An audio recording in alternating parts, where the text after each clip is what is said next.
Outwitting the Devil, Part 1. In 1938, Napoleon Hill finished a manuscript. Think and Grow Rich had been published the year before. It was selling. He was, by every measure that mattered in his industry, at the top of his career. And then he took this new book and buried it. It stayed buried for 72 years. Not lost, not misplaced. Withheld, first by Hill, then by his family, then by the foundation that held his estate. It didn't reach the public until 2011, long after everyone involved in the decision was dead. The reason usually given is that the people closest to him were frightened of it, not because it was obscene, not because it was dangerous in any obvious way, because of the form he'd chosen. Hill hadn't written an ordinary self-help book. He'd written an interrogation. The subject being interrogated was the devil.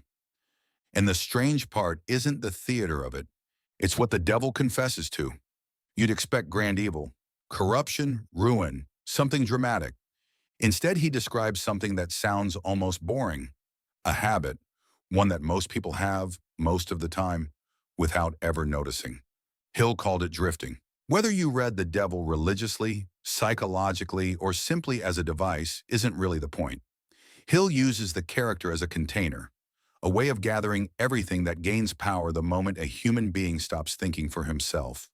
Fear, procrastination, indecision, dependency, destructive habit, unconscious conformity. He puts them all in one chair and makes them answer questions. And the central question of the book is this: if you wanted to control a person without touching them, how would you do it? You wouldn't need chains. You wouldn't need force. You would simply need to stop them from ever deciding where they're going. Because without a destination, almost any road becomes acceptable. Picture someone standing at a crossroads. 10 roads ahead, he doesn't know where he wants to end up. So he takes whichever one looks easiest. Then another. Then another. Years pass. And eventually he looks around and asks the question everybody eventually asks. How did I end up here? The uncomfortable answer is that he never chose. He drifted. That distinction between choosing and drifting is the whole foundation of the book. A drifter can be extremely busy. That matters because we tend to picture aimlessness as laziness. It usually isn't. You can answer 50 emails, clear 20 tasks, work a 10-hour day, and end it no closer to anything you consciously decided was worth your life. Two people are rowing. One knows which shore he's aiming for. The other rows wherever the current takes him. Both are working. Both are exhausted by evening. But only one of them can tell you whether the effort meant anything. Activity is not direction, which is why drifting hides so easily inside productivity. Your calendar can be completely full while your life has no shape at all. Modern psychology gives us a fairly unglamorous explanation. The brain is an efficiency machine. Anything you repeat often enough gets handed off to automatic processing, because conscious deliberation is expensive and there isn't enough of it to go round. This is mostly a gift. You don't want to rediscover how to brush your teeth every morning, but the same mechanism has a flaw built into it. A pattern can become automatic long before you've decided whether it's a pattern worth having. Wake up, check the phone, react, consume, work, distract, sleep, repeat. Somewhere in there, repetition quietly replaces decision. And here's the thing almost nobody realizes. Drifting doesn't require bad decisions. It only requires postponed ones. Avoid an important decision for long enough, and your circumstances will make it for you. This is where Hill introduces the idea the rest of the book hangs on. He calls it definiteness of purpose. At first, it sounds like ordinary goal setting. It isn't. A definite purpose works as a filter. When you know what you're building, decisions stop being arguments and start being tests. Does this move me closer? Does this habit strengthen me or drain me? Does this relationship support who I'm trying to become? Is this worth my attention? Without a purpose, none of those questions have an answer. So everything competes on equal terms. The urgent beats the important. Pleasure beats patience. Other people's expectations beat your own judgment. Think about walking into a supermarket with no idea what you need. Every aisle can pull you. Every offer can persuade you. Every product is a possibility. Now walk in with a list. The supermarket hasn't changed at all. Your relationship to it has. Purpose does the same thing to a mind. It doesn't remove temptation. It removes temptation's right to negotiate with you. Hill goes further than most people expect. He argues the drifter is vulnerable because he isn't using the one privilege Hill thought was uniquely human, the ability to think independently. And that isn't the same as intelligence. Intelligent people drift. Educated people drift. You can memorize thousands of facts and never once examine the assumptions steering your own life. Independent thought means checking what enters your mind before you let it stay. Where did this belief come from? Is it actually true? Do I hold this because I examined it or because I've heard it enough times? Am I chasing this because I want it or because I was taught to want it? That last question is the dangerous one, because a lot of what people spend their lives pursuing was never really chosen. A certain career, a certain lifestyle, a certain definition of a successful life. Imagine spending 20 years climbing a ladder, only to find it was leaning against somebody else's wall. That's drifting at a much higher level. You're moving, you're progressing. From the outside, you might even be winning. You've just never asked whether the game deserved your life. Fear runs through the entire book as the devil's primary tool. Hill lists 6. Fear of poverty, fear of criticism, fear of ill health, fear of losing love, fear of old age, fear of death. For self-mastery, one of those deserves more attention than the others. The fear of criticism, because watch what happens when approval matters more than judgment. Before acting, what will people think? Before speaking, will they approve? Before changing direction, how will this look? Eventually, the crowd doesn't need to control that person at all. He carries the crowd around inside his own head. Picture someone trying to walk forward with dozens of invisible ropes attached to his back. Each rope is an opinion. Parents, friends, colleagues, strangers online. The problem was never having relationships or listening to advice. The problem starts when approval becomes the compass, because now your direction depends on who's watching. Hill's non-drifter isn't deaf to other people. He listens, he observes, and he learns, and then he decides for himself, which requires something much rarer than confidence. It requires being able to sit with uncertainty. There's a reason this is so attractive, and it isn't weakness. A definite decision creates exposure. The moment you say, "This is where I'm going," you can fail at it publicly, you can be judged for it, you can find out you were wrong about something you staked years on. Drifting protects you from all of that. If you never fully commit, failure stays ambiguous, and ambiguity is comfortable. I could have done it. I never really tried. I'm waiting for the right moment. Maybe one day. The unfinished dream protects the ego because its potential never gets tested, which is why procrastination is rarely a time management problem. You're not avoiding the task. You're avoiding what the task might reveal, that the work isn't as good as you hoped, that someone might reject it, that you're still a beginner, that succeeding would require becoming a different person. So you wait. And waiting feels harmless because nothing bad happens today. But drifting has never destroyed anyone in a day. It works by accumulation, one avoided decision, then another, one wasted hour, then another. 1 year spent waiting to feel ready, then another, until the temporary becomes familiar and the familiar becomes normal. Don't ask whether you're successful. Don't ask whether you're busy. Ask something worse. How much of this was actually chosen? Your first hour awake? What gets your attention? Your work. What are you building beyond this week's obligations? Your circle. Who is shaping the way you think? Your habits. Which ones happen without a decision? Your direction. Could you describe it out loud? And you don't need every detail worked out. That's another trap. Definiteness isn't certainty.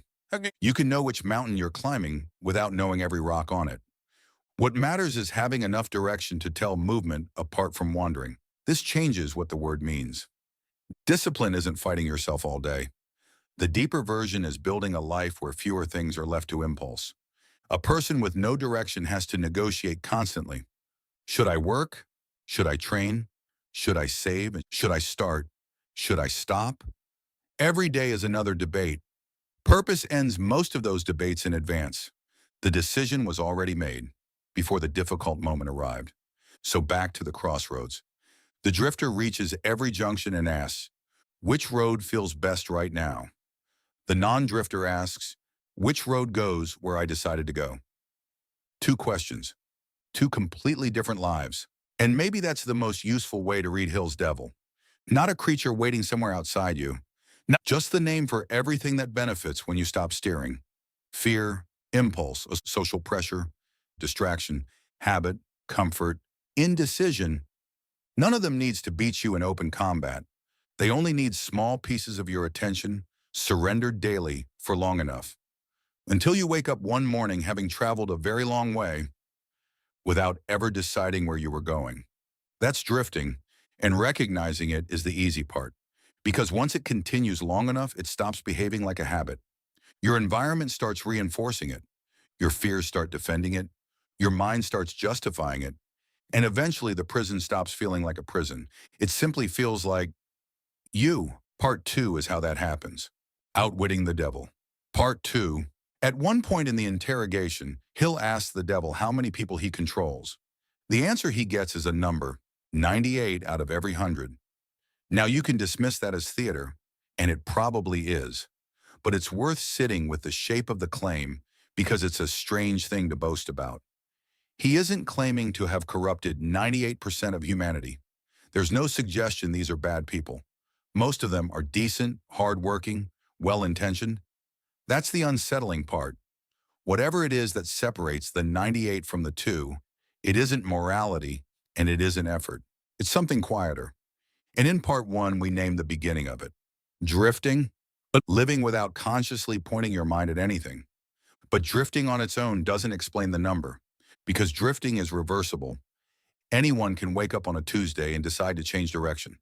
The question is why so few of them are still walking in that direction by March. That's what this episode is about. Not how the trap opens, how it closes. Hill's name for it is hypnotic rhythm. The language is strange. The idea isn't. What you repeatedly allow becomes easier to repeat. What's easy to repeat becomes familiar.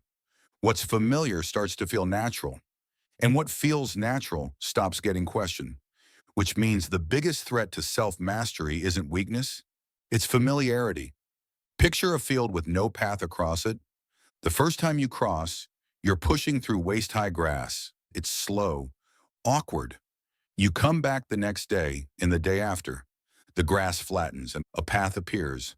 And soon you stop considering other routes entirely.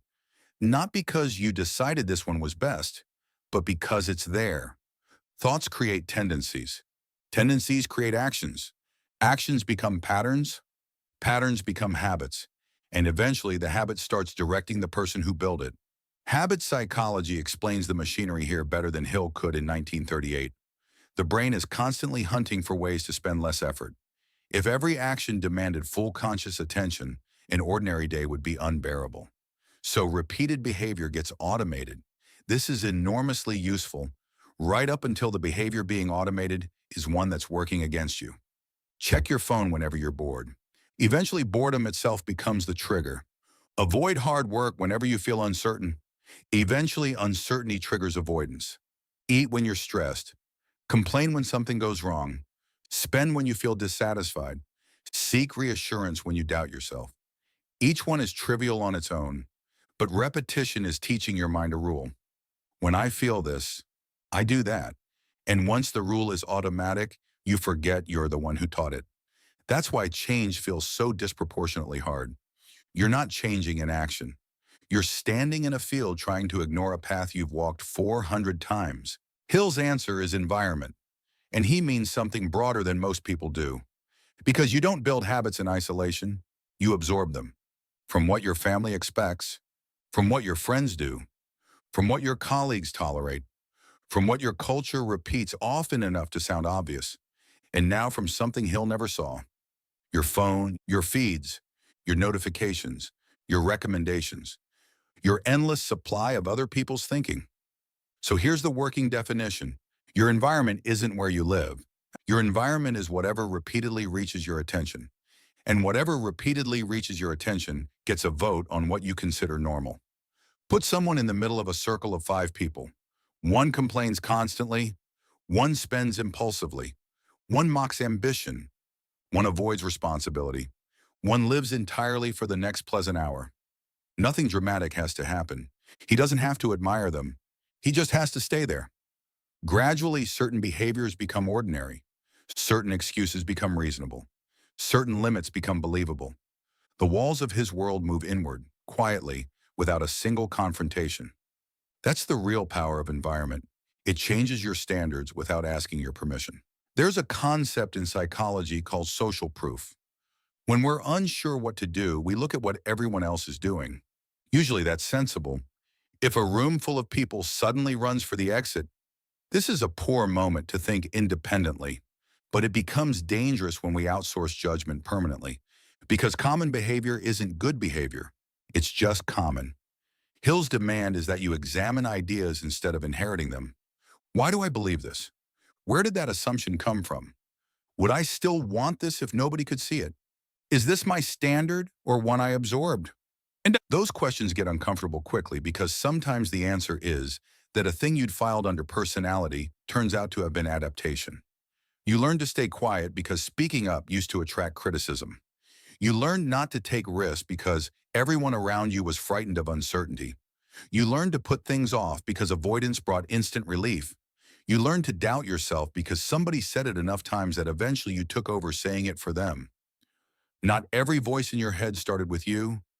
Part of self-mastery is working out which ones have earned the right to stay. Underneath most of this is fear. The 6 Hill lists, all running the same play. They narrow behavior. Stand in front of an open door. On the other side is uncertainty. Maybe opportunity. Maybe humiliation. You genuinely don't know. Fear says, stay here. So you stay. And immediately something happens. Relief. The discomfort drops. That relief is the whole problem. Because your brain has just learned that avoidance works. So next time, avoidance is slightly more attractive. This is fear building its own rhythm. Not because you're weak. Because avoidance pays out immediately, every single time. You escape the discomfort now and make yourself slightly less able to handle it later, which explains something people get badly wrong about confidence. I'll start when I feel ready. I'll speak when I'm confident. I'll publish when criticism stops frightening me. But if you're waiting for fear to leave before you move, you'll wait indefinitely. Confidence is usually the consequence of evidence, not the requirement for it. You act while uncertain. You survive. Your mind logs it. You act again. The mountain doesn't shrink. You just become someone who's used to climbing. Here's the part that makes this hopeful rather than depressing. 2 wheels, both at rest. You push the first toward avoidance. You push the second toward deliberate action. Neither moves easily at first. Keep pushing, and the first becomes fear, avoidance, relief, more avoidance. The second becomes discomfort, action, evidence, self-trust. Both are loops. Both get easier with repetition. You are not choosing whether to build momentum. You're only choosing the direction, which is why one bad day matters far less than people think, and why a repeated mediocre week matters far more. Eating badly once won't define your health. Skipping one session won't define your body. Losing one morning won't cost you your future. But every repeated behavior is a small vote for what should become normal. And once something is normal, it no longer costs you anything to maintain. So discipline isn't only forcing yourself through hard things. It's deciding deliberately what gets to become familiar. There's one more floor to this. Repetition doesn't just shape behavior. It shapes identity. Promise yourself you'll get up early. Ignore the alarm. One morning means nothing. But after 8 months, you start saying, I'm not a morning person. Start things and abandon them repeatedly, and eventually, I never finish anything. Repeated procrastination becomes, I'm lazy. Repeated fear becomes, I'm not a confident person. Watch what just happened. A behavior became a description. The description became an identity. And now the identity reinforces the behavior. Because if I believe I'm someone who never follows through, abandoning the next project costs me nothing psychologically. It's consistent. It's who I am. The prison just gained another wall. This is why casual self-labeling is so expensive. A pattern is something you did. An identity is something you are. Patterns can be interrupted. But once a pattern becomes an identity, changing it starts to feel like betraying yourself. So separate them deliberately in the language you use. Not, I'm undisciplined, but I've repeatedly practiced undisciplined behavior.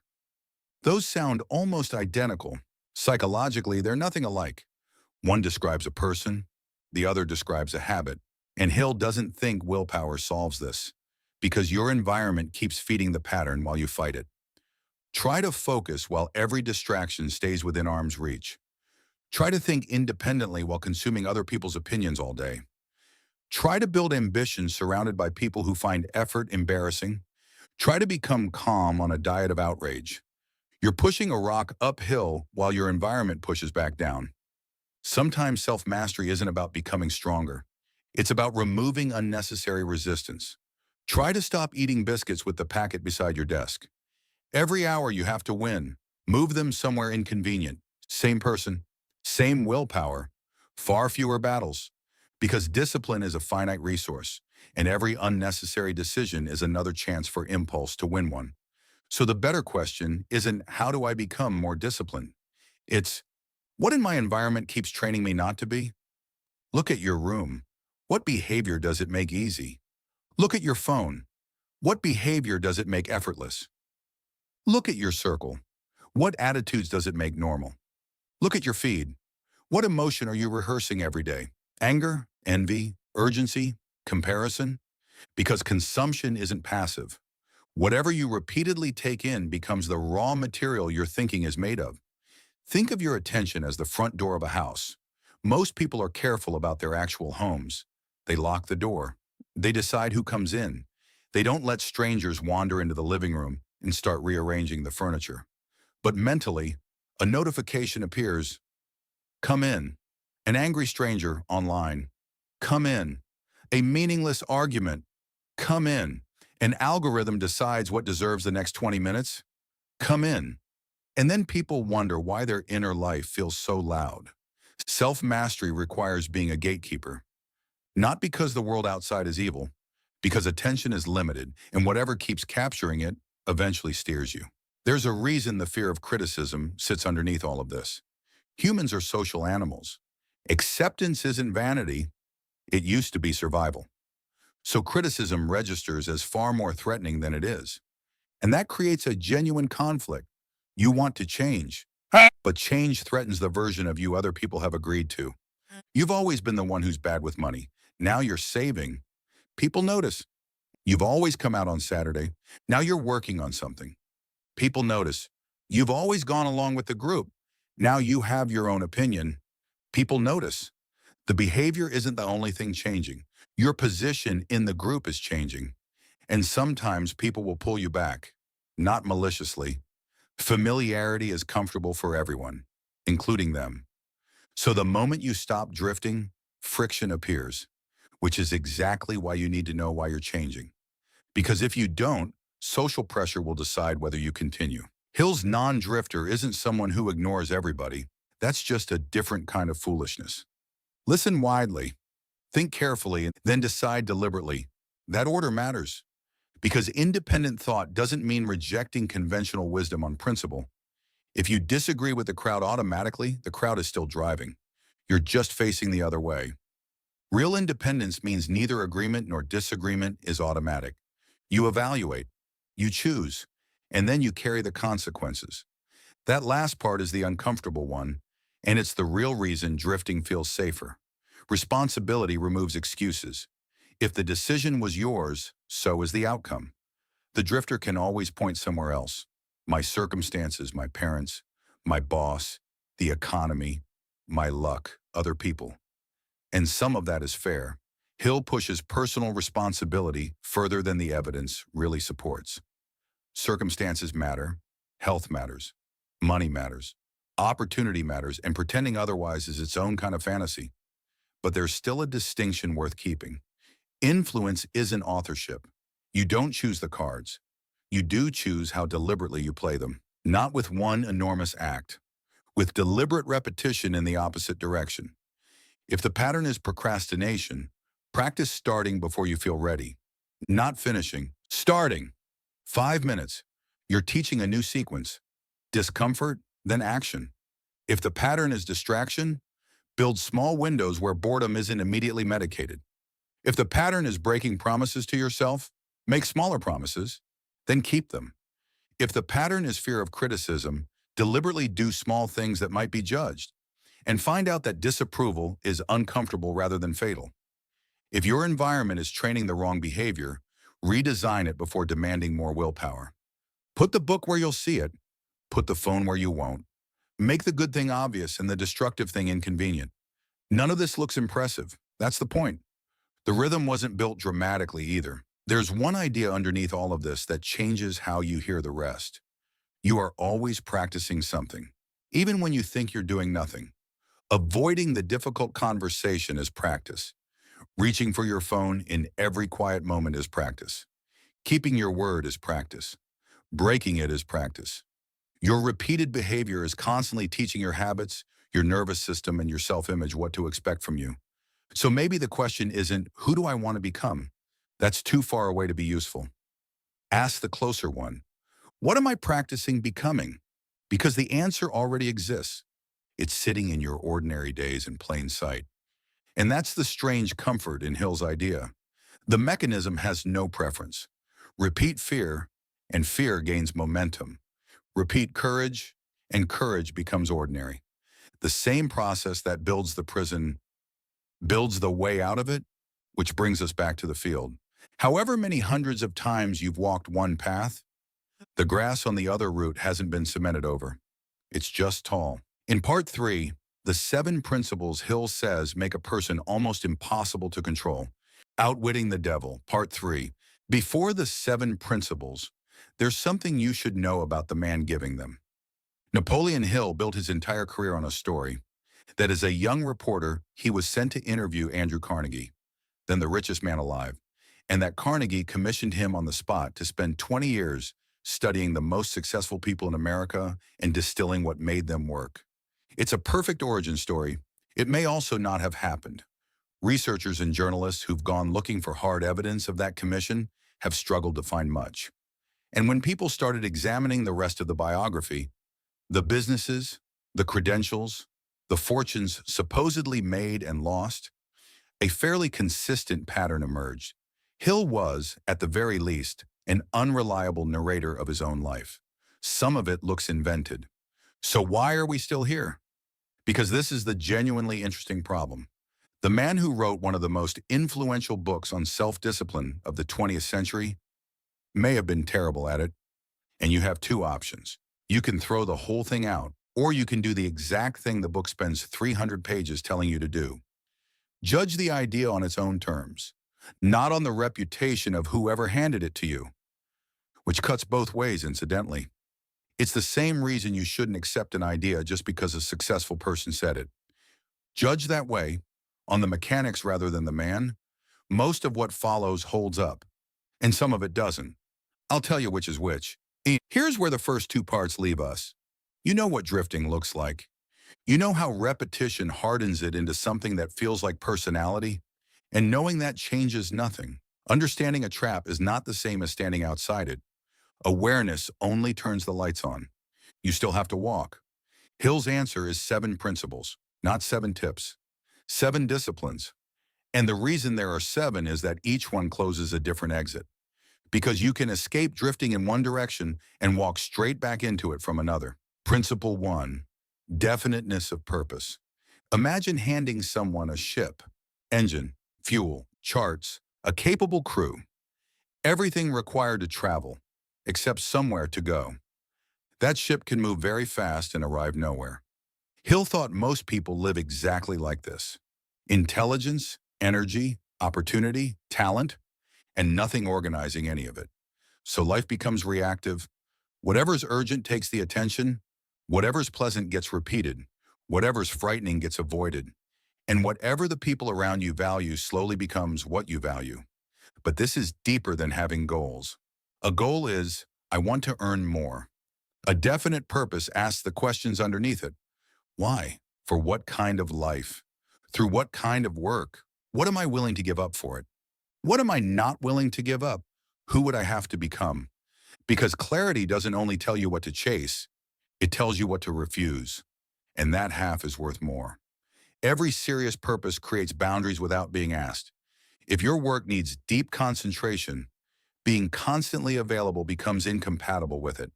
If you want financial independence, unexamined spending becomes incompatible with it. Purpose turns decisions into filters. You stop asking what you feel like doing. You start asking whether this serves the direction you chose. But knowing where you're going doesn't mean you'll feel like walking. Principle 2, mastery over self. There are two versions of you sitting at the same table. One is thinking about next year. The other cares only about tonight. One wants strength. The other wants comfort. One wants the work finished. The other wants one more episode. Both of them are you. That's the part people miss. Self-mastery isn't killing off the second one. It's deciding which one gets the deciding vote. So it was never about eliminating pleasure. It's about restoring hierarchy. Being able to enjoy something without needing it. Resting without collapsing into it. Feeling anger without acting from it. Feeling fear without letting it choose the direction. Think of emotion as a passenger in a car. The passenger is allowed to talk. Sometimes the passenger knows something you don't. Fear can warn you. Anger can tell you a boundary was crossed. Desire can show you what you actually want. The problem is only ever when the passenger takes the wheel. Self-mastery doesn't throw the passenger out. It puts the driver back. And the way you train it is smaller than people expect. You want to check your phone. Wait. You want to abandon the difficult work. 5 more minutes. You want to fire back a reply. Pause. Each one looks trivial. But inside that pause, you're teaching yourself a single sentence. An impulse is not an instruction. Do that enough times and something shifts. The urge still arrives. It just stops arriving with authority. Principle 3. Learning from adversity. Most people ask the wrong question when something collapses. Why did this happen to me? Hill wants a different one. What does this tell me? That sounds like a motivational reframe. It isn't. The first question puts you underneath the event. The second puts you in conversation with it. Now, Hill's actual phrase is that every adversity carries the seed of an equivalent advantage. And that's where I'd push back on him. Because it isn't true. Some things that happen to people are simply losses. There is no hidden gift inside a bereavement. Telling someone there is can be cruel. But there's a smaller, harder version of the principle that survives. Even when you couldn't control the event, you can still take information out of it. You fall while climbing. You can sit on the ground and curse the mountain. Or you can look at the rock. Was your footing wrong? Did the equipment fail? Were you moving too fast for the conditions? The fall becomes data. A failed business exposes weak judgment. A broken relationship exposes poor boundaries. A missed opportunity exposes hesitation. Burnout exposes a system that was never sustainable. Failure only becomes expensive when you pay the price. In decline the lesson. So never waste pain. Take something out of it. A principle, a boundary, a rule you didn't have last year. Principle 4, control your environmental influences. Imagine planting a good seed in poisoned soil, then standing over it every morning shouting, grow.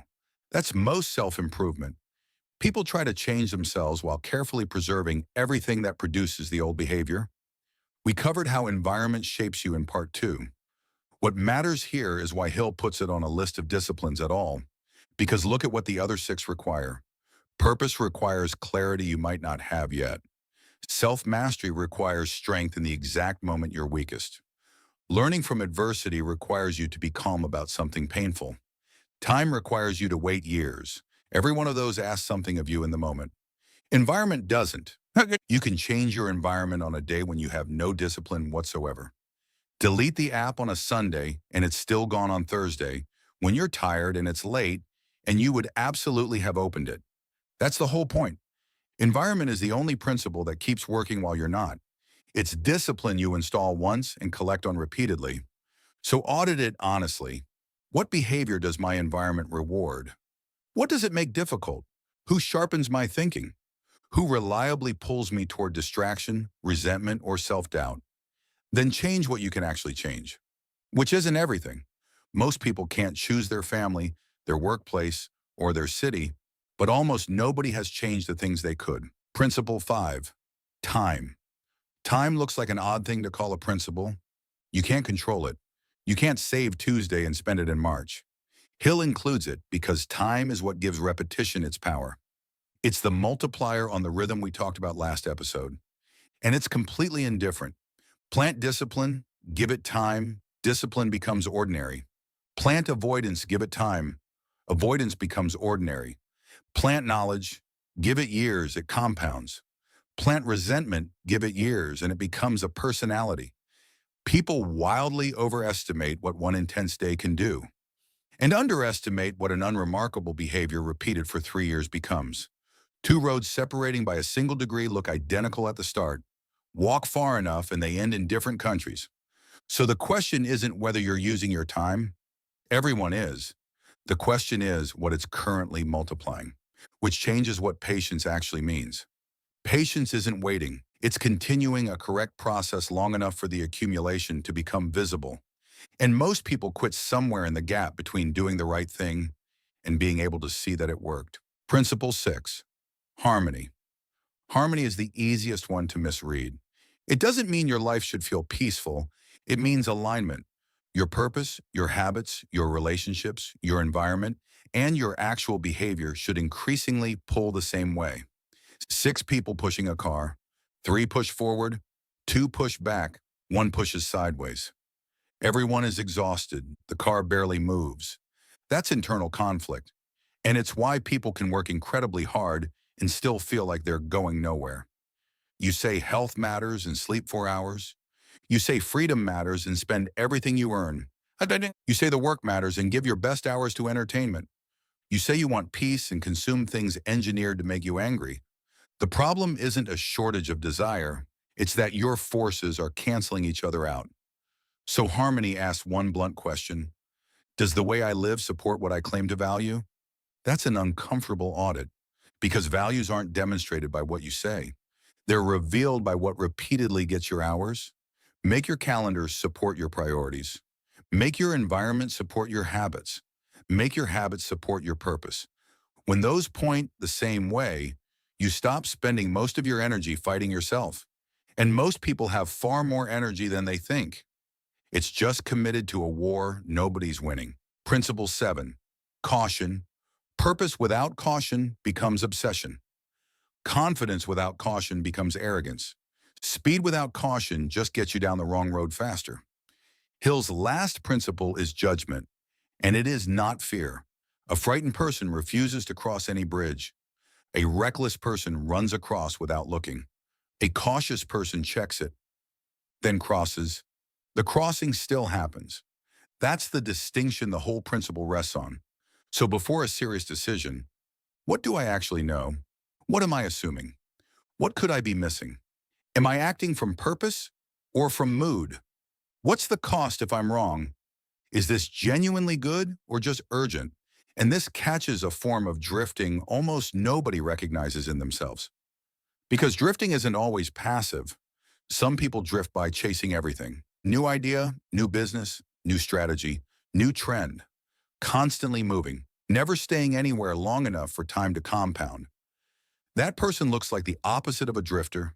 They're busy, they're ambitious, they start things, but they're answering the same question the drifter answers. Which road looks best right now? Caution buys you the moment of examination.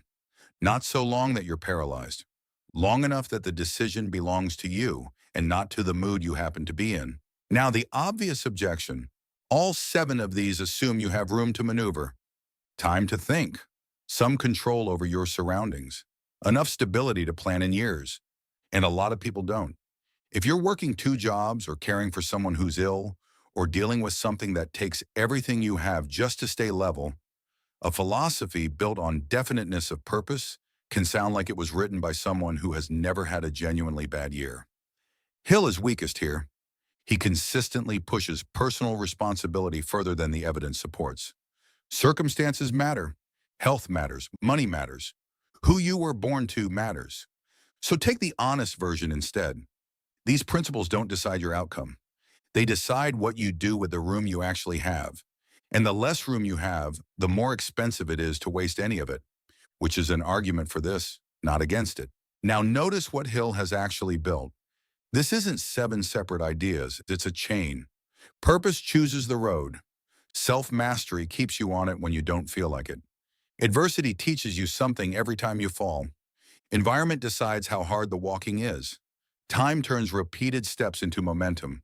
Harmony stops your own forces canceling out, and caution stops you marching confidently off a cliff.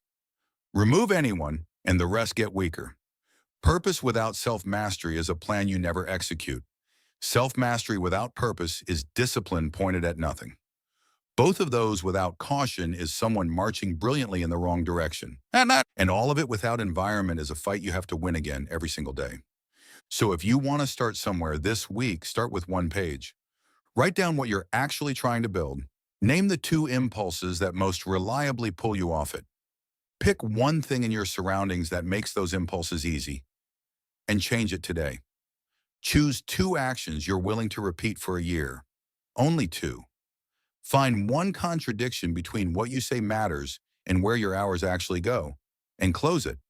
That's not the whole system, but it's the part you can do before this week ends. So we end where the series started. You don't usually lose control of your life in one catastrophic decision. You lose it quietly. One unexamined habit. One fear obeyed until obeying it became automatic. 1 year spent waiting to feel ready. One environment you never questioned. One compromise repeated until it stopped looking like a compromise. And none of these 7 principles make you immune to that. You'll still be afraid of things. You'll still make bad calls. You'll still lose your direction, probably more than once. Self-mastery was never about never drifting.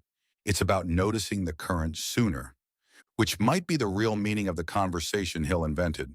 Because the devil in that book never claims he can destroy anyone. He doesn't need to. He only needs you to stop choosing. Let fear choose. Let impulse choose. Let other people choose. Let habit choose. Let circumstances choose. And then call whatever comes out of it fate. So outwitting him isn't about becoming fearless, or perfect, or in control of what happens to you. It's much quieter than that. It's deciding that although you'll never control the wind, you'll keep your hands on the sails. Because the opposite of drifting was never success. It isn't wealth. It isn't achievement. It's authorship. Looking at the direction of your life and recognizing that imperfectly, unevenly, and starting from wherever you actually are, you're the one holding the pen.